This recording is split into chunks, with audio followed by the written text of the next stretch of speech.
And welcome back to the civil engineering. And welcome back to the civil engineering with MSA improve your knowledge for your bright future.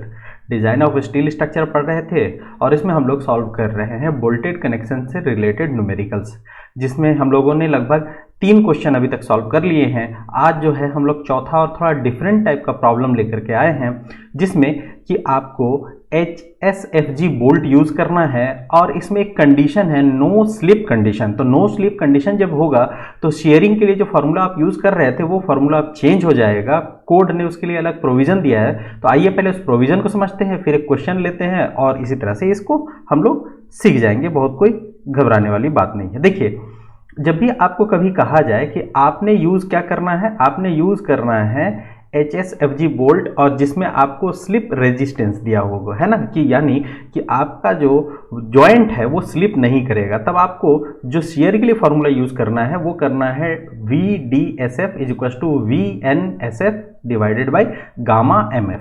देखिए यहाँ पर चीज़ें थोड़ी सी बदल जाएगी, ठीक है। जबकि आपको इतना तो पता है कि VDSF जो लिखा गया है इसका मतलब क्या होगा कि ये फैक्टर डिजाइन शियर फोर्स होगा। कब? जबकि नो स्लिप का कंडीशन होगा, जिसको हम लोग क्रिटिकल शियर कंडीशन भी कहते हैं, है ना।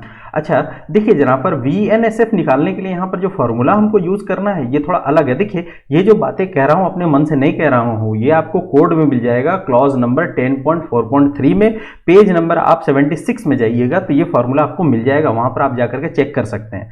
अब जरा समझ लेते हैं कि यहाँ पर जो चीज़ें लिखी गई है उसका मतलब क्या है। तो मैं स्टार्ट करता हूँ गामा MF से। देखिए, गामा MF कहता है कि आपको 1.10 लेना है, ठीक है। जब आप क्या यूज करिएगा, सर्विस लोड यूज करिएगा। अगर क्वेश्चन में कहा गया कि आपको सर्विस लोड दिया गया है तब आप गामा MF की वैल्यू 1.10 यूज करिएगा। लेकिन अगर आपको अल्टीमेट लोड दिया जाएगा तब गामा MF आपको क्या रखना होगा, इस केस में 1.25 रखना होगा। F0 जो है यहाँ पर वो है आपका मिनिमम बोल्ट टेंशन, यानी प्रूफ लोड है at the installation and many may be taken as. इसको किस तरह से लिया जाएगा भाई, ये क्या है, प्रूफ लोड है और इसके लिए जो फॉर्मूला है F0 का, इसने कह रखा है क्या कि आपको यूज करना है ANB और स्मॉल F0। जबकि स्मॉल F0 भी आपको कहीं से कैलकुलेट करके लाना है और इसके लिए फॉर्मूला आपको याद नहीं करना है। फॉर्मूला यहाँ पर दिया हुआ है, देखिए 0.70 FUB, ठीक है। ANB तो आपको पता ही है क्या है। ANB यहाँ पर जो है वो net area of the bolt at thread, ठीक है। अच्छा, कुछ चीजें और बच जाती है इसमें, जो और थोड़ा सा नाम है उसको एक बार देख लेते हैं। देखिए क्या है, μF, फॉर्मूला में देखा था आपने μF, ये क्या है, कोफिशिएंट ऑफ फ्रिक्शन है, ठीक है, जिसको हम लोग स्लिप फैक्टर भी कहते हैं। कहता है कोड, ये कहता है कि आपको इसकी वैल्यू टेबल नंबर 20 से लेनी है। देखिए टेबल नंबर 20 भी यहाँ पर मैंने लगा रखा है, उसका स्क्रीनशॉट आपके लिए। टेबल नंबर 20 आपको जस्ट उसके बाद वाले पेज पर मिल जाएगा, है ना। तो आप देखिएगा, यानी आप 76 यूज कर रहे हैं तो 77 में आपको मिल जाएगा। अब देखिएगा जरा यहाँ पर कि डिफरेंट टाइप के ट्रीटमेंट ऑफ सरफेस लिखे हुए हैं और इसके साथ में कोफिशिएंट ऑफ फ्रिक्शन की वैल्यू दी हुई है।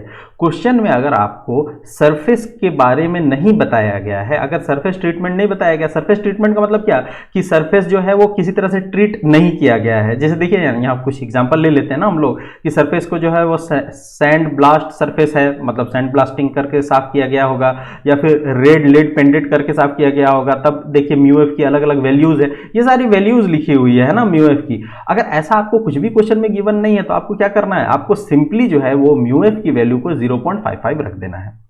देखिए NE यहां पर निकालना पड़ेगा। NE क्या है, number of effective interface offering frictional resistance to the slip.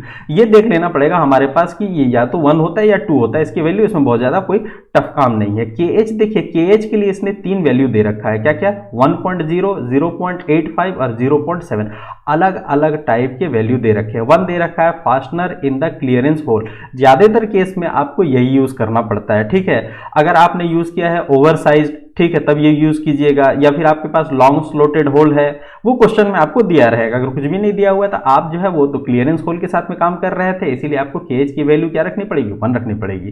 तो देखिए चीजें बहुत ज्यादा आसान है, बहुत ज्यादा घबराने की जरूरत नहीं पड़ती है इसमें, है ना। तो हम लोग एक क्वेश्चन लेते हैं और क्वेश्चन को फिर सॉल्व करते हैं। उससे पहले फिर से मैं आपको ये दिखा रहा हूं कि ये फॉर्मूला हमारे लिए बड़ा इंपॉर्टेंट है। ये जो फॉर्मूला है और इसके साथ में लिखा हुआ है कि इन सब चीजों का मतलब क्या है, उस हिसाब से हम लोग देखिए सॉल्व करके निकालते हैं। जब इसको सॉल्व करेंगे तो बड़ा आसानी से आप देखिएगा कि सॉल्व हो जाएगा। चलिए आइए अब क्वेश्चन की तरफ आते हैं। क्वेश्चन की तरफ लौटते हैं। क्वेश्चन हमको क्या कह रहा है, देखिए क्वेश्चन कह रहा है कि आईएसए है, आईएसए का मतलब क्या होगा, इंडियन स्टैंडर्ड एंगल सेक्शन है ये, जिसका कि डायमेंशन दे रखा है। डायमेंशन क्या दे रखा है, लेंथ, विड्थ और थिकनेस दे रखा है। साथ में दे रखा है कि फैक्टर टेंसाइल फोर्स है 150 किलो न्यूटन का। अच्छा, इसको ज्वाइन किया गया है, कैसे ज्वाइन किया गया है, 10 mm thick gusset plate use करके ज्वाइन किया गया है। यहां तक कोई बात नहीं है।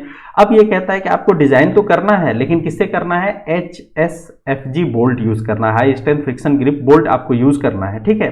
और 2 कंडीशन के लिए करना है। देखिए इसने क्वेश्चन में कंडीशन दिया है। पहला आप कंडीशन यूज कीजिएगा नो स्लिप परमिटेड, और दूसरा आप कंडीशन यूज कीजिएगा जब स्लिप परमिटेड होगा, ठीक है। उसके साथ इसने कह दिया है कि आप एज्यूम कीजिएगा कि स्टील का ग्रेड जो है वो क्या है, 410 ग्रेड का है, ठीक है। देखिए इसमें जो एक चीज मिसिंग है वो क्या है कि बोल्ट का डायामीटर, ठीक है, और बोल्ट का ग्रेड। तो ये 2 चीजें हम लोग एज्यूम करेंगे, क्योंकि हम लोग को डिजाइन करना है तो एज्यूम तो हम कर ही सकते हैं। एज्यूम करेंगे और उसके बाद इसको सॉल्व करके देखते हैं कि इसका आंसर हमारे लिए क्या आता है। फाइनली इसमें आपको निकालना क्या है, कैलकुलेट क्या करना है, तो आपको नंबर ऑफ बोल्ट निकालने पड़ेंगे, किसके लिए, नो स्लिप कंडीशन के लिए भी और स्लिप कंडीशन के लिए भी। अच्छा, एक बात जरा सोचने लायक है कि अगर आपका नो स्लिप कंडीशन आता है कहीं पर, है ना, यानी कि जो आपने ज्वाइंट बनाया हुआ है ना, सपोज दैट कि मैं एक एग्जांपल लेता हूं ना छोटा सा, कि ये मान लीजिए कोई एक प्लेट है आपके पास और यहां पर आपने इसको लैप ज्वाइंट ही समझ लीजिए, है ना, कि आपने इस तरह से अगर मान लीजिए कोई जॉइंट बनाया हुआ है, इसमें आपने जो है वो बोल्ट यूज किया है, तो जरा सोचिए इसमें कि अगर नो स्लिप कंडीशन होगा, इसका मतलब क्या है कि यहाँ कोई ऐसा स्पेस ही नहीं है कि बोल्ट जो है वो मूव कर सके। इसका मतलब क्या है कि यहाँ पर बियरिंग से कोई मतलब नहीं रहेगा, यानी बोल्ट जो है वो टेढ़ा हो ही नहीं पाएगा ना नो स्लिप कंडीशन में। तो नो स्लिप कंडीशन में हम लोग सिर्फ और सिर्फ सियरिंग को फाइंड आउट करते हैं। लेकिन जो स्लिप कंडीशन है वो क्या है, जो आज तक हम लोग क्वेश्चन सॉल्व करते आए हैं ना, यानी बियरिंग टाइप ऑफ कनेक्शन, वही होगा, ठीक है। तो अब फिर वही फंडा है हमारा कि क्या करें कि मैं कर दूं खुद को बिल्कुल यहां से गायब, क्योंकि मेरा दिखना जरूरी नहीं है, ज्यादा जरूरी क्या है कि क्वेश्चन दिखे और क्वेश्चन सॉल्व हो, तो मैं हो जाता हूं गायब। अब देखिए कि हमको गिवन क्या क्या है फॉर्मूले के हिसाब से और हमको निकालना क्या है, ठीक है। तो सबसे पहले हम लोग क्या काम करते हैं कि जो जो हम चीजें गिवन है या जो जो चीजें एज्यूम करनी है उसको यहाँ पर एज्यूम कर लेते हैं, बड़ा आसान हो जाएगा फिर काम। तो हम लोग क्या करते हैं कि पहला काम ही करते हैं, जब एज्यूम ही करना स्टार्ट करते हैं, तो ये स्टार्ट कर दिया हम लोगों ने सॉल्यूशन कि लेट अस प्रोवाइड, मैं थोड़ा कोशिश करूंगा जल्दी लिखूं ताकि वीडियो बहुत ज़्यादा लंबा ना बन जाए। HSFG बोल्ट्स ऑफ ग्रेड, मैंने कहा था ना ग्रेड नहीं है इसमें, ग्रेड आप एज्यूम कर लीजिए, ग्रेड 8.8 एंड डाया, किसका, डायामीटर ऑफ बोल्ट है ना, डाया हम लोग मान लेते हैं 20 mm। अब जरा सा देखिए, जब आपको ग्रेड पता चल गया 8.8 और डायामीटर आपको पता चल गया, तो आप FUB की वैल्यू निकाल सकते हैं। FUB क्या था आपके पास, FUB था आपके पास, FUB जिसको आप जानते थे, अभी तक तो शायद समझ में आ गया होगा कि क्या है ये, अल्टीमेट टेंसाइल स्ट्रेस, ठीक है। अच्छा, FUB कहाँ से मिलेगा आपको, FUB आपको मिलेगा, यहाँ पर लिख देता हूँ, और ये थोड़ा सा आप लोग ध्यान रखिएगा कि टेबल नंबर 1 पे मिलेगा आपको, ठीक है। पेज नंबर भी मैं बता दूँ और उसके साथ सीरियल नंबर भी बता देता हूँ इस टेबल का। सीरियल नंबर आपको 4 पे जाना पड़ेगा तो आपको मिलेगा। देखिए सीरियल नंबर 4 पर जब आप जाइएगा तो ग्रेड 8.8 के लिए 2 बातें कही गई है। क्या बातें कही गई है, पहली बात ये कही गई है कि अगर 8.8 ग्रेड का आपका बोल्ट है और इसका डायामीटर जो है वो क्या है आपका, D जो है वो लेस देन और इक्वल टू अगर 16 mm है, तब तो आपको लेना है 800 न्यूटन पर mm स्क्वायर। लेकिन अगर आपका डाया शुड ग्रेटर देन अगर 16 है, तब आपको लेना है कितना, 830 न्यूटन पर mm स्क्वायर। ये देखिएगा कोड में ही लिखा हुआ है ऐसा। तो देखिए हमारे केस में क्या है, हम लोगों ने 20 mm diameter of the bolt assume किया है। इसका मतलब हम लोग किस कंडीशन में फॉल करेंगे, दूसरे नंबर कंडीशन पे।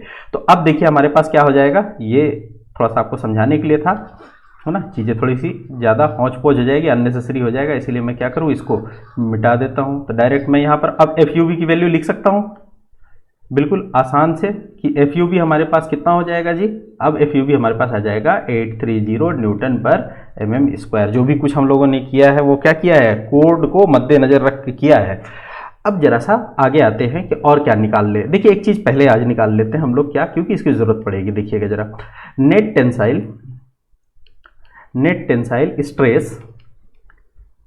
Stress area of bolt bolt. ये देखिए कितना हो जाएगा, इसको आप याद आ जाएगा, अभी ये लिखूंगा ए एन बी, याद आया ना, ए एन बी कुछ निकालते थे आप लोग, तो ए एन बी की वैल्यू कितनी हो जाएगी 0.78 into pi by 4 into D का स्क्वायर, तो डी यहाँ पर कितना है 20, यानी डायमीटर ऑफ द बोल्ट।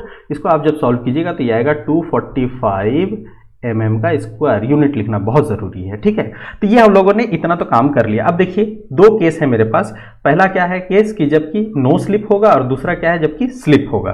तो अब हम लोग पहले क्या करते हैं, केस ए को सॉल्व करते हैं, फिर केस बी को सॉल्व करेंगे। तो आइए ए नंबर जो है वो हमारा ये ऐसे लिख देते ना, केस ए ऐसे करके लिखते हैं जरा।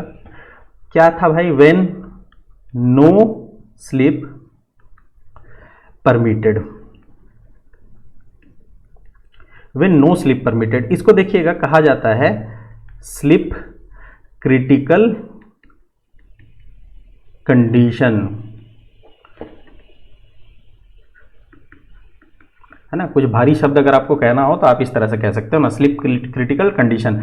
और ये बातें हम लोग कहाँ से कर रहे हैं भाई, क्लॉज नंबर अभी आपको दिखाया था जो मैंने फॉर्मूला, क्लॉज नंबर कितना है 10.4.3, पेज नंबर आप चले जाइएगा 76 में, तो ये चीज़ें आपको मिल जाएगी कि फॉर्मूला मेरे पास क्या था, डिजाइन शियर फोर्स यानी V D S F is equal to क्या लिखा गया था, वी एन एस एफ यानी nominal shear capacity of bolt divided by gamma M F. अब चलिए एक एक चीज को हम लोग निकालते हैं, उससे पहले जरा सा देख लेते हैं कि वी एन एस एफ हम लोगों को कोड क्या कहता है, आपको लेना है म्यू एफ एनी के एच एंड एफ नॉट, ठीक है। अब एक एक करके इसको सॉल्व करते हैं, बड़ा मजा आएगा। सबसे पहले एफ नॉट को सॉल्व करते हैं ना।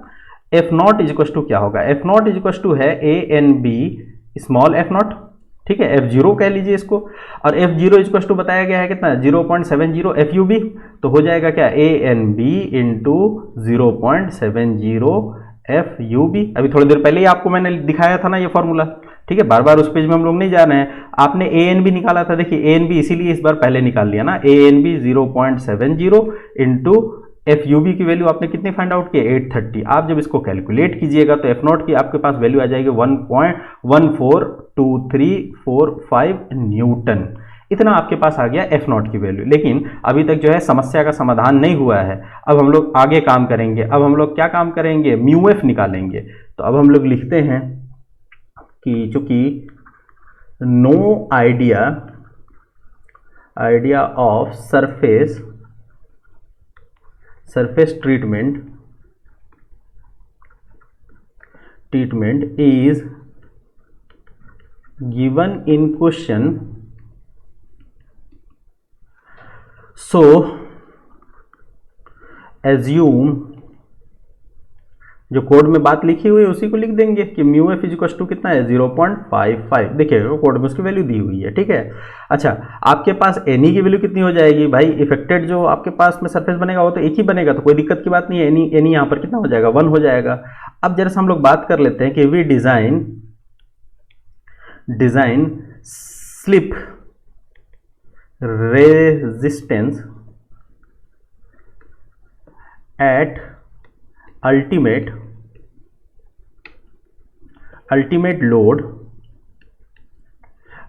लोड। सो क्या करना होगा जी हमको, टेक किसकी value, gamma M F is equal to 1.25, ठीक है। अब देखिए के एच एक चीज बची, तो के एच के लिए हम लोग क्या बात लिख देंगे, हम लोग के एच के लिए लिखेंगे, ये सारी बातें हैं, ये आपको एग्जाम में बहुत ध्यान से लिखना पड़ेगा, है ना, कि आपने किस तरह से सारी चीजों को एज्यूम किया है। के एच के लिए लिखेंगे हम लोग कि बोल्ट इन डायरेक्ट लिख देते ना, क्लियरेंस होल, सो टेक के एच इज इक्वल टू 1। अब देखिए सारी वैल्यूज आ गई आपके पास, है ना।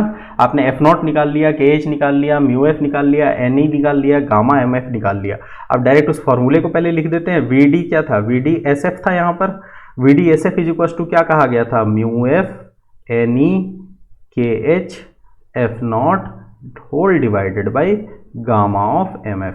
अब सारे वैल्यू को उठाइए और बड़े प्यार से यहाँ पर क्या कीजिए, पटक दीजिए। 0.55 इंटू एन ई की वैल्यू हम लोगों ने कितना माना है 1, के एच की वैल्यू कितनी आई है 1, एफ नॉट की वैल्यू हमारे पास कितनी आई है 14235 divided by gamma M F की वैल्यू कितनी आ गई 1.25।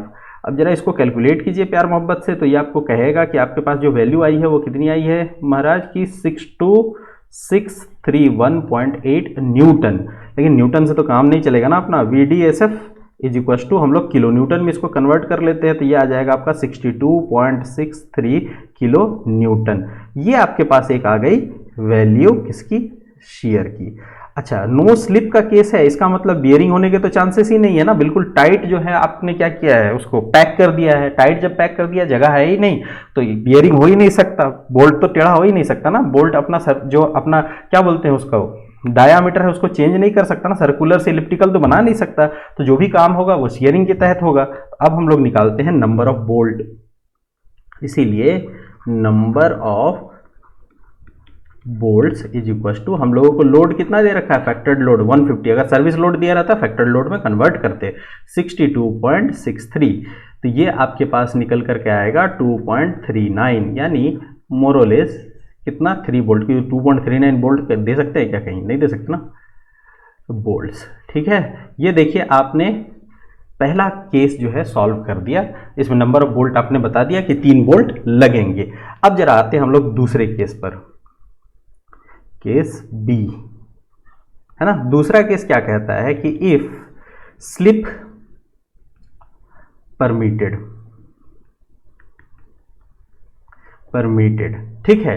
देखिए अगर स्लिप परमिटेड है तो आपको इसको डिजाइन करना होगा बड़े आसान से कि दिस बिकम, मैं लिख देता हूं बियरिंग टाइप कनेक्शन। अगर बियरिंग टाइप कनेक्शन कह रहा हूं, इसका मतलब क्या है कि जैसा आपने अभी तक सॉल्व किया है क्वेश्चन को वैसा ही सॉल्व कीजिएगा। यहां पर आपको मानना पड़ेगा कि ये केस कैसा है, लैप जॉइंट की तरह है, और आराम से आप यहां पर शियर और बियर निकालिएगा। ठीक है, नंबर ऑफ बोल्ट निकालना है तो टेंशन निकालने की जरूरत नहीं है, शियर और बियर सिर्फ निकालेंगे। तो देखिए पहला काम इसमें हम लोग क्या करते थे कि डिजाइन अब तो याद हो गया होगा, शियर कैपेसिटी ऑफ बोल्ट। ठीक है, तो बोल्ट्स के लिए जो है एक ही बोल्ट के लिए निकालते हैं ना हम लोग, VDSB जिसको कहते हैं हम लोग। तो ये इसका फॉर्मूला क्या हो जाता है, VNSB divided by gamma MB। अब तो बताने की जरूरत नहीं है क्या चीज़ें क्या है आपको, अब यहाँ से मैं डायरेक्ट निकाल करके दिखाता हूँ। VDSB is equal to VNSB क्या होता था फॉर्मूला, डायरेक्ट रख देते हैं FUB into gamma MB under root 3 direct लिख देते हैं ना, NNANB प्लस NSASB। देखिए लैप जॉइंट टाइप का केस है और हम लोग ये मान रहे हैं कि फुल थ्रेड है, तो इसका मतलब क्या होगा कि NN इज इक्वल टू 1 हो जाएगा और NS इज इक्वल टू 0 हो जाएगा। तो सारे अब वैल्यूज हम लोगों को पता ही हैं, और पता है तो हम क्या करें, इसको उठाए और उठा करके यहाँ पर प्यार से पटक देते हैं। FUB की वैल्यू हम लोग निकाला था कितना 830, गामा MB हमको पता है 1.25 रूट 3। ठीक है, NN 1 हो जाएगा, ANB हम लोगों ने पहले ही फाइंड आउट कर लिया था 245 प्लस 0 इंटू ASB। तो ये तो भाई पूरा ही 0 हो गया ये वाला टर्म। अब आप इसको जरा से कैलकुलेट कीजिएगा तो आपको निकल करके आएगा VDSB की वैल्यू आ जाएगी आपके पास कितना आ जाएगा 93 कैलकुलेशन में 9392.34 न्यूटन है ना। अच्छा, इसको जरा सा आप जो अगर किलो न्यूटन में कन्वर्ट कीजिएगा तो ये आ जाएगा आपके पास 93.92 किलो न्यूटन। ये आपके पास एक वैल्यू आ गई शेयर की। अब क्या करना होगा, आपको बियरिंग निकालना होगा। ठीक है, तब दूसरा हम लोग यहां पर काम कर देंगे। क्या काम करेंगे हम लोग, बियरिंग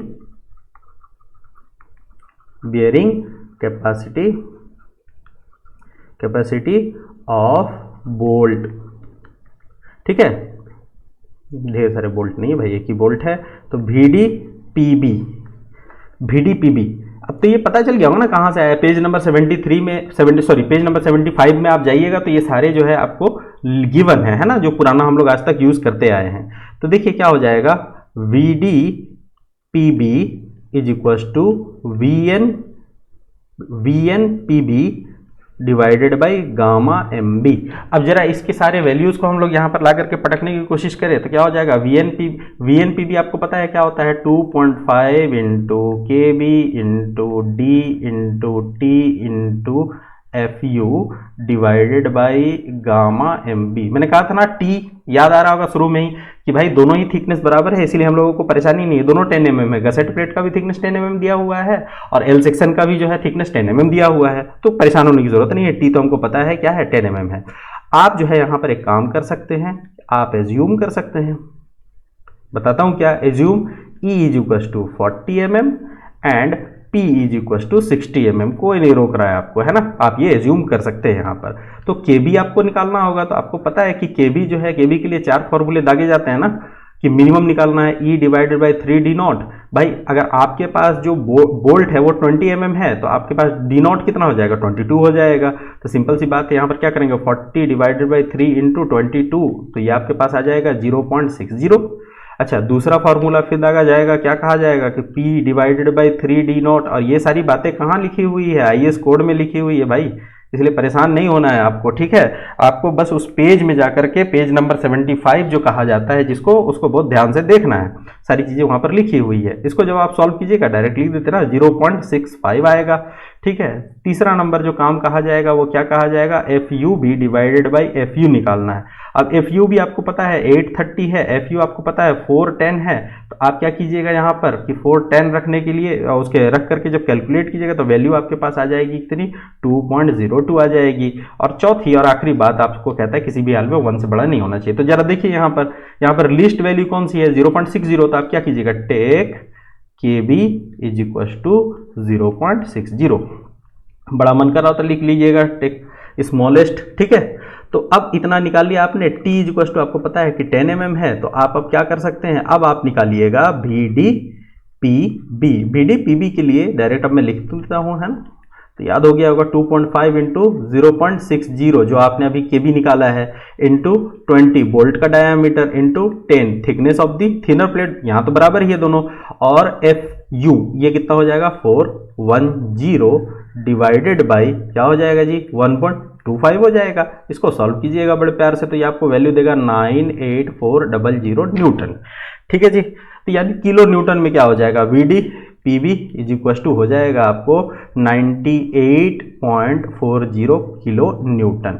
अब जरा ध्यान से इस वैल्यू को आप जब देखिएगा तो आपको एक बात समझ में आएगी कि VDPB की वैल्यू कितनी आई है, 98.40, और VDSB की वैल्यू आपके पास कितनी आई थी, VDSB की वैल्यू आई थी 93.92। इसका मतलब क्या है, इसका मतलब ये है कि देखिए, देख ही लेते हैं हम लोग, कोई दिक्कत की बात नहीं है। देखिए 93.92 आई थी VDSB की वैल्यू। तो अब अगर मैं कहूं कि दोनों में छोटा कौन सा है, तो आप कहिएगा, यहाँ लिख ही देते ना, VDSB हमारे पास कितना निकल करके आया था जी, हमारे पास निकल करके आया था 93.92 किलो न्यूटन। दोनों में छोटा कौन है, तो आप कहिएगा ये वाला। तो यहाँ से हम लोग क्या कर सकते हैं, हम लोग यहाँ से निकाल सकते हैं कि नंबर ऑफ बोल्ट, ठीक है। नंबर ऑफ बोल्ट निकालने के लिए फैक्टर्ड लोड तो हमको दिया हुआ है, दोनों में जो लिस्ट है design strength of the 1 bolt, है ना, design strength of the 1 bolt, design strength of the 1 bolt अगर हम निकालना है तो हमको टीयरिंग से मतलब नहीं है, इसलिए कंफ्यूज मत होइएगा कि इस क्वेश्चन में हम लोग टेंशन या फिर टीयरिंग के लिए चेक नहीं किए हैं। जब हमको design strength of the 1 bolt चाहिए तो टीयरिंग से कोई मतलब नहीं है, हम लोगों को इन दोनों में कंपेयर करके लिस्ट को ले लेंगे, तो ये 93.92 आपके पास आ जाएगा। जब आप इसको सॉल्व कीजिएगा तो ये आपको आएगा 1.59। इसका मतलब आप क्या कहिएगा कि 2 बोल्ट, ठीक है। तो जरा सा खुद को अवतरित करें। देखिए आज जो हम लोगों ने सॉल्व किया वो हम लोगों ने सॉल्व किया कि अगर स्लिप जो है वो आप नहीं करवाना चाहते हो, है ना, यानी स्लिप को आपने रिस्ट्रिक्टेड कर दिया है, उस केस में क्या होगा। और हमने जो बोल्ट यूज़ किया था वो कैसा बोल्ट यूज़ किया था, हम लोगों ने फ्रिक्शन ग्रिप बोल्ट यूज़ किया था। उसके लिए मैंने आपको बताया सबसे पहले आपको क्या ध्यान में होना चाहिए, ये जो कोडल प्रोविज़न है ये आपको ध्यान में होना चाहिए, क्योंकि शेयरिंग के केस में जो है वो कोडल प्रोविज़न बदल जाते हैं। अगर आप स्लिप नहीं करवाना चाह रहे हो, यानी स्लिप रेजिस्टेंस जो है आप डिजाइन करना चाह रहे हो, तो फिर यहाँ पर बियरिंग का कोई मतलब नहीं रह जाता है, आपको सिर्फ और सिर्फ शेयरिंग फाइंड आउट करना होता है, ठीक है, तो हम लोगों ने 2 केस लिया था। पहले केस में जो है वो स्लिप को जो है परमिटेड नहीं किया था, नो परमिटेड किया था, तो हम लोगों ने शेयरिंग निकाला as per the codal provision, जो नया वाला आज हम लोगों ने सीखा था। उसके बाद नंबर ऑफ बोल्ट निकाल दिया, जो लोड दिया हुआ है और हमारे पास में जो शियर स्ट्रेंथ आया उसको डिवाइड किया, उससे नंबर ऑफ बोल्ट आ गया। उसके बाद जब कहा गया कि स्लिप हो सकता है, इसका मतलब ये बियरिंग टाइप का कनेक्शन हो गया, और बियरिंग टाइप का कनेक्शन तो आज तक हम लोग सॉल्व करते आए हैं। जैसे सॉल्व करते थे हम लोग उसी तरह से हम लोग ने शेयरिंग और बियरिंग निकाला।